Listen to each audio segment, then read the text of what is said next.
আসসালামু আলাইকুম। আমি Nusrat Tamanna, nutritionist, doctor Jamil health centre. আশা করি সবাই ভালো আছেন এবং সুস্থ আছেন। আজকে আমরা খুব গুরুত্বপূর্ণ একটি বিষয় নিয়ে আলোচনা করব।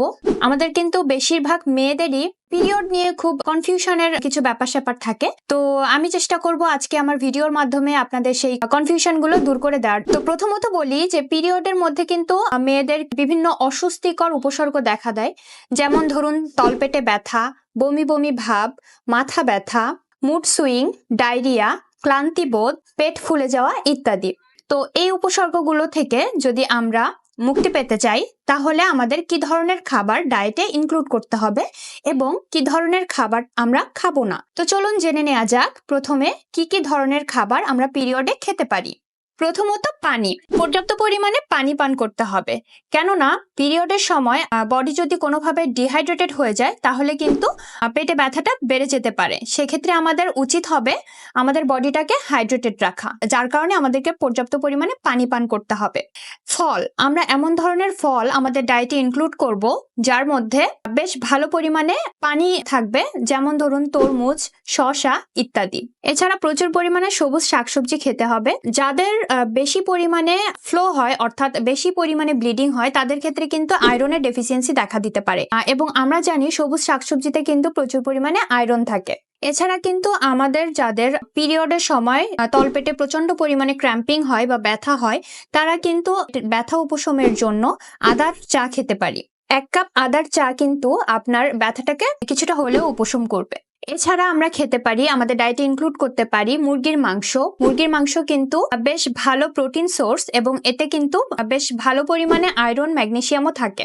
এছাড়া মাছ খেতে হবে। মাছে আছে পর্যাপ্ত পরিমাণে প্রোটিন, ওমেগা 3 ফ্যাটি অ্যাসিড এবং আয়রন। যাদের পেটে অস্বাভাবিকভাবে ব্যথা হয় তারা কিন্তু মাছ খেতে পারবেন। এছাড়া কিন্তু পিরিয়ডের সময় ডার্ক চকলেট খেতে পারবেন, যেটা অবশ্যই উইদাউট সুগার হতে হবে। ডার্ক চকলেটে কিন্তু ম্যাগনেসিয়াম থাকে, যেটা আপনার অ্যাবডোমিনাল পেইনটাকে কমাতে সাহায্য করে। এছাড়া আপনারা বাদাম খেতে পারেন। বাদামে রয়েছে ম্যাগনেসিয়াম এবং ওমেগা 3 ফ্যাটি অ্যাসিড, যা আমাদের মেনস্ট্রুয়াল ক্র্যাম্পিং উপশম করতে সাহায্য করে। এছাড়া কিন্তু আমরা আদা ইনক্লুড করতে পারি।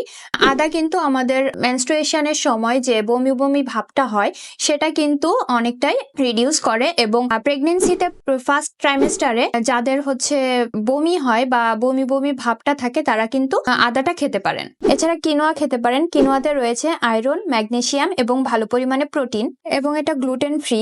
যাদের সেলিয়াক ডিজিজ আছে তাদের জন্য কিনোয়াটা কিন্তু খুব উপকারী। এছাড়া লেন্টিল, বিনস, যারা ভেজিটেরিয়ান আছেন তাদের জন্য কিন্তু প্রোটিনের খুব ভালো একটা সোর্স হতে পারে লেন্টিল এবং বিনস।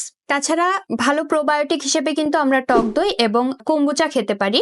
যদিও কম্বুচা আমাদের বাংলাদেশের প্রেক্ষাপটে এতটা অ্যাভেলেবল না, বাট এই ভিডিওটা যেহেতু দেশের বাইরে থেকে অনেকেই দেখে থাকেন, যারা অ্যাভেলেবল করতে পারেন তারা কিন্তু কম্বুচাটাও ট্রাই করে দেখতে পারেন। এছাড়া যারা ভেজিটেরিয়ান আছেন তারা কিন্তু সয়াবিনের তৈরি টোফুটাও খেতে পারেন। এটাও কিন্তু প্রোটিনের একটা বেশ ভালো উৎস। এবার আসা যাক পিরিয়ডের সময় কি কি খাবার আমরা অ্যাভয়েড করব।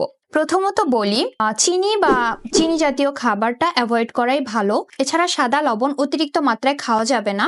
তাছাড়া কোনো প্রসেসড ফুড বা প্যাকেটজাত খাবার আমরা অ্যাভয়েড করার চেষ্টা করব। এছাড়া স্পাইসি ফুড, রেড মিট এবং কফিটাকে আমরা অ্যাভয়েড করব, কারণ কফি ইনটেক করার ফলে কিন্তু আমাদের ক্র্যাম্পিংটা বেড়ে যায়। আমি এতক্ষণ যে খাবারগুলোর কথা বললাম সেগুলো আশা করি আপনারা সবাই একটু বুঝে শুনে খাবেন পিরিয়ডের সময়টাতে।